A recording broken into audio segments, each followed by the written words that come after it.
Bismillahirrahmanirrahim. Selamat siang, salam sejahtera bagi kita semua. Assalamualaikum warahmatullahi wabarakatuh. Waalaikumsalam warahmatullahi wabarakatuh. Bapak Ibu, Bapak-Bapak, Ketua DPC, Sekretaris DPC yang saya hormati, bahwa beberapa hari yang lalu kita telah melaksanakan Munas HKTI yang ke-10. Diawali dengan Rapimnas di Hotel Aston, kemudian kita lanjutkan dengan Munas di Hotel Sultan. Kalau saya tidak salah ada 4 DPC yang ikut, Pacitan, Pasuruan, Nganjuk, dan Jember. 4 berarti. Oh, Batu 5, Batu Kota Batu 5 DPC yang mengikuti Munas, yang kemudian secara aklamasi terpilih Pak Sudaryono sebagai Ketua Umum. Aklamasi. Sepanjang saya berada di HKTI, ada 5 Ketua DPD yang saya ikuti dengan periode 5 tahunan. Ada 5 Ketua DPD yang saya ikuti, baru Munas kemarin yang terlihat sangat sederhana. Jadi backdropnya sederhana, semuanya sederhana, kemudian baru kita firm dan confirm bahwa itu adalah Munas sekaligus penyatuan. Nah, terkait dengan penyatuan, itu memang sudah dibahas oleh Ketum, kalau saya tidak salah ingat, sekitar 3 tahun yang lalu, baru terlaksana tahun ini. Alhamdulillah. Karena saya pada saat mengikuti HKTI, pecah HKTI menjadi 2, itu saya juga saksi hidupnya. Kemudian menyatu, alhamdulillah saya juga saksi hidupnya. Saya T. Saiful Azhari SHMH, pernah menjadi wakil ketua, kemudian pernah menjadi BPO. Sekarang saya menjadi wakil ketua 1. Pertemuan ini atas undangan Pak Oni, saya minta sebagai ketua DPD demisioner. Kemudian beliau setuju diadakan di Masjid Merah. Saya punya datanya. Kemudian dilanjut saja untuk menyampaikan sosialisasi hasil Munas, karena memang itu kewajiban kita.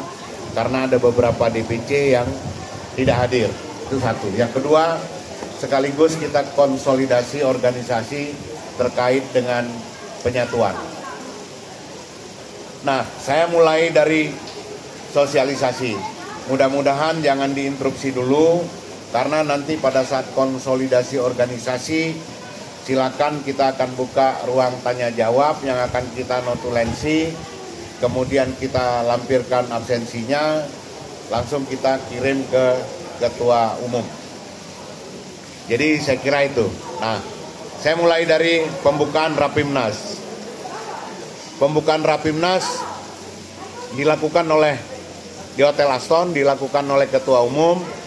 Kemudian Ketua Umum telah menyampaikan bahwa kalau kita bicara HKTI, ada 2 figur nasional yang nggak bisa kita lepaskan.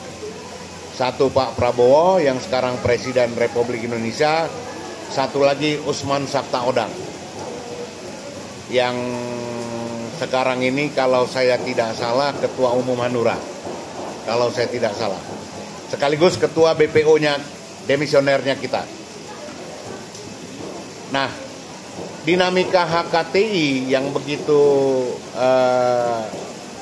kencang, kemudian ternyata membuat petani itu di bawah itu kesulitan. Karena biar bagaimanapun HKTI adalah fusi dari 8 organisasi petani yang ada di bawah. Jadi petani itu agak susah ketika ada 2 HKTI. Dan itu kemudian ditangkap oleh Ketum, baik dari sisi Pak Fadlizon maupun dari sisi Pak Muldoko. Nah, akhirnya disepakatinlah bahwa disatukan. Terkait dengan logo, lagu, kemudian seragam, kemudian susunan kepengurusan DPP, itu saat ini masih digodok. Yang saya ingat pada saat Munas, itu disampaikan bahwa ketua umum terpilih adalah formatur tunggal. Ditambah 2 dari kita, Pak Baktiar sebagai ketua harian demisioner, kemudian Maijen Baktiar, kemudian Pak Beni Pasaribu. Saya tidak mengetahui yang dari sisi kubu Pak Fadlizon. Kemungkinan juga sama mekanismenya. Nah, kemudian selanjutnya, karena ini perintah, tidak ada cara lain, kita harus menyatu. Jadi harus menyatu. Bagaimana cara menyatu itu? Tentu mekanismenya diserahkan ke tingkatan masing-masing. Baik tingkat DPD dan DPC. Masalahnya, karena formatur di DPP itu sudah ditentukan, 2 dari ketua umum formatur tunggal, tapi ditambah 2 dari kita, yakni tadi saya sebut ketua harian Bapak Maijen Baktiar, kemudian ditambah 1 lagi Pak Beni Pasaribu, ada kemungkinan 2 juga dari sisi Pak Fadlizon. Nah, kalau berkaca dari situ, kemungkinan untuk DPD juga demikian. Ya, kalau DPD demikian, ya DPC juga demikian. Menurut hemat logika saya, logiknya itu begitu. Jadi